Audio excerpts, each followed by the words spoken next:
Merhabalar arkadaşlarım. Hello friends. Wie geht's? Nader. So basically this video is going to be about books that managed to leave an impact on my brain for the last 10, 15 years, okay? People always ask me, do you remember every book you read? And I'm like, no, I don't. I don't even take notes all the time. And that doesn't mean that I forget every book I read either. There are some books that definitely leave an impact on me, and I tend to remember them. This isn't all of them. I've had hundreds of books now, so I can't say that this is every book that has left an impact on me, but this will definitely be every book that gets me to the 10-minute marker for the YouTube algorithm so my video does good. But also, like, these are genuinely good books. So let's get into them. So the first book I'm going to start off with actually is like kind of cheating because it's the book I'm reading this month. But I love it so much that like I'm gonna say you should read it. It's Demons by Dostoevsky.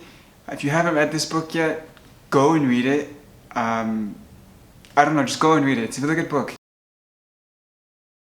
The next book is gonna be God Against the Gods. There's also a book out there called God Against the Odds or Odd Against the Odds. Something like this. It's not that one. It's the one by Jonathan Kirsch.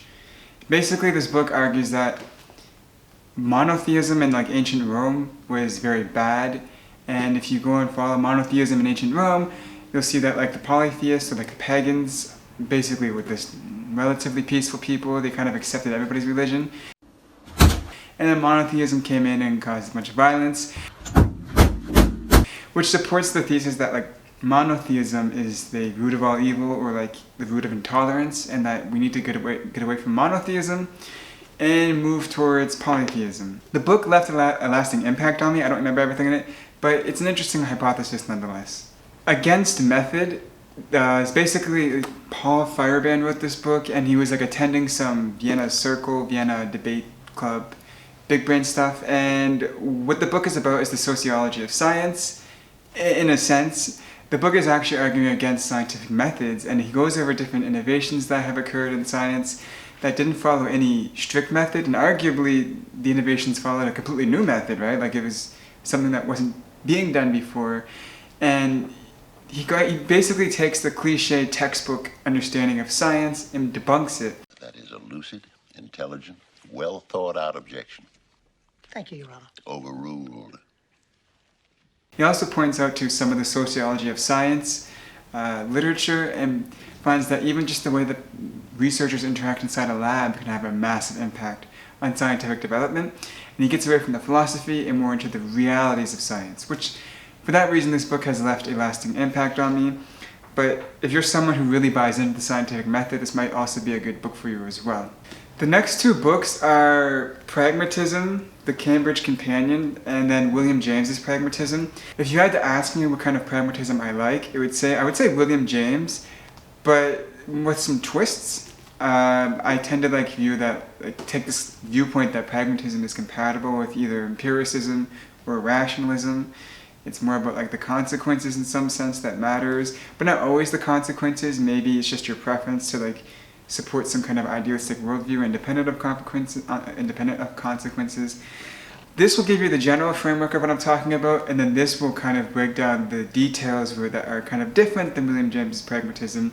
But also there's a lot of good conversations in here about the nature of pragmatism that help me understand pragmatism more sophisticatedly, more nuancedly, and things like separating verificationism from pragmatism was a really interesting conversation that happened in this book that I didn't even realize you could conflate. But I mean, yeah, you could conflate them very easily. So these two books have had a lasting impact on me. Another book, AP Matriarch, no, Matron, I don't know how to say his last name. This is a very famous philosophy of language anthology. Basically, if you've taken a philosophy of language class, this guy, or his newer edition of this book, I think this is the 5th, he has a 6th edition, which is black and white. Well, this book will be mentioned. This book has all the greatest philosopher of language philosophers in here, and basically it goes over all the core essays. It's an anthology, right? And the reason why this book has had a lasting impact on me is because not only did it expose me to like a sufficiently different set of worldviews, it also helped me avoid a lot of dumb conversations about the nature of language.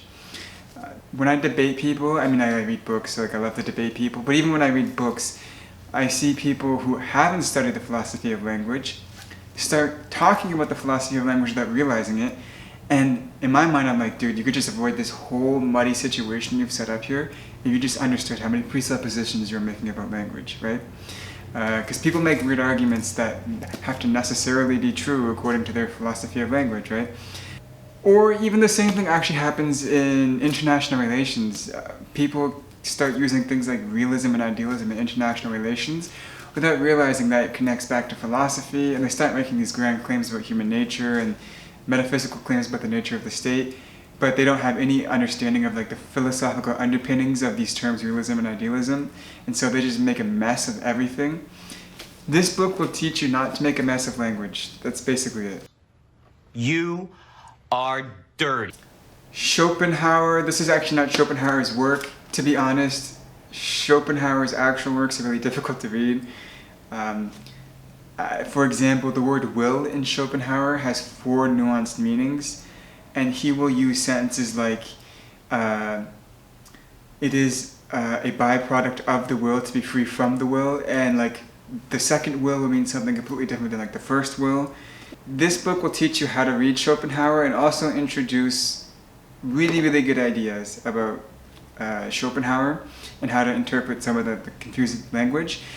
And it had a lasting impact on me because it really taught me about Schopenhauer's solipsism. Beforehand, I actually thought Schopenhauer's solipsism was more similar to like Kantian's noumena and phenomena distinction. Kant's noumena and phenomena distinction, but it's actually not quite that. It's actually like just phenomena, like all the way down, like everything's phenomena. And that the noumena can't be known, so therefore we just need to focus only on the phenomena. And I could be wrong, but I vaguely remember him rejecting the noumena, I don't know. But basically this book really changed how I think about perception at the time. When I first got introduced to solipsism, I thought about all the interesting consequences that could happen if you became a solipsist and just viewed the world through solipsism. I also made the very naive mistake of thinking that because I'm a solipsist, therefore it's like Grand Theft Auto and my morals don't matter anymore. That's not true. This makes me want to burn this motherfucker down. Come on, Boogie, let's burn this motherfucker down!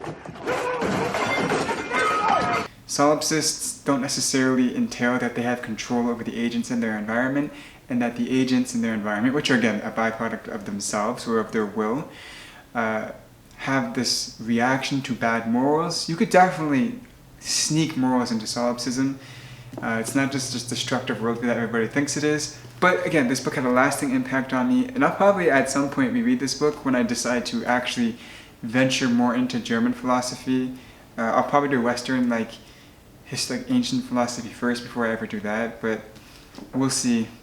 Another terrific book that left a very lasting impact on me was Objectivity. So when I first got into philosophy, I, of course, immediately jumped onto the notion like, there's no such thing as objective because everyone's like intersubjective or like relative. That's like this very cliche path of intellectual development, right? Which is fine, it's not like belittling anybody, but I did do this. And this book helped me understand objectivity a lot more, and I'm thankful that I read this book, not only because it's written really well, it's like very stylish actually, but I didn't realize the background of, like, this is like the history of objectivity basically. Like, I didn't realize the interesting backgrounds that went on here and what objectivity meant in terms of practice, how scientists use objectivity, for example, like when you were talking about characterizing objects accurately or objectively, right? Like you draw the object objectively versus like the Kantian notion of objective, which he introduced, which was a much different notion that people were. The Kantian notion of objective was much different than what scientists were using the term objective for, right? They weren't the same.